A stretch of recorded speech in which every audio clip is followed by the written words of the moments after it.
All right, today we're going to do something a little different. We are going to take a deep dive into something you probably use every single day without a second thought, a single word. And by breaking it down, we're going to uncover a really powerful idea about communication. So what can just one simple word really teach us? Well, let's pick our word for today, process. Yeah, I know, sounds kind of ordinary, right? But trust me, this word holds some fascinating secrets about the English language itself. Okay, let's get right into it. The very first thing you'll notice about the word process is just how versatile it is. And that starts with something as simple as how we say it. So listen for this next time you're watching a movie. In the UK, you're likely to hear process, but over in the US, it's more like process. It's a small change for sure, but it's our first clue that this word is a bit of a chameleon. It adapts. Now, when we use process as a noun, this is the one we all think of, right? You know, the decision-making process or the hiring process. It's just a series of steps to get something done. Pretty straightforward. Good. Here's where it gets really cool. Did you have any idea that in anatomy, a process is literally a part of your skeleton? It's a piece of bone that sticks out from a bigger bone, like the little xiphoid process at the bottom of your breastbone. It's the exact same word, but in a completely different world. So just think about that for a second. This single word can be a static thing, a noun that describes a set of steps, or it can be a dynamic action, a verb that means you're actively changing something. It's pulling double duty. And this is a perfect example of the verb in action, one I think we've all felt. You're just overloaded with information, and your brain feels like it's hit a wall.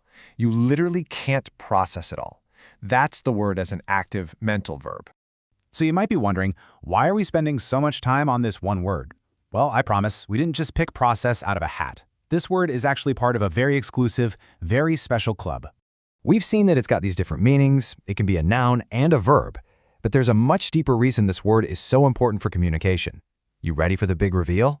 And there it is. Process is one of only 850 words chosen for a system called Basic English. The whole idea behind this was to create a simplified version of English that was still powerful enough to express complex ideas, but easy enough to learn quickly. And it's not just on that one list. Process is a true linguistic powerhouse. It's one of the 1,000 most common words we use. And it's also a key player on lists for academic vocabulary. So it's this amazing bridge between everyday conversation and really high-level academic discussion.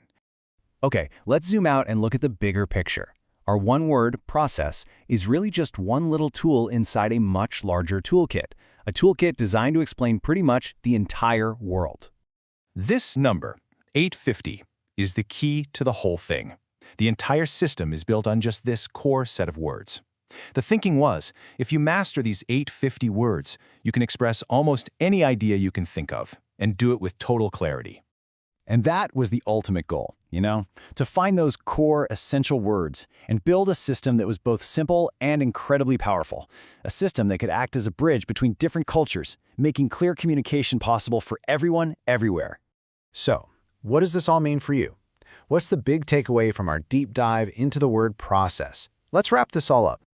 Think about it. We started with the smallest details, how to pronounce one word, what it means as a noun versus a verb.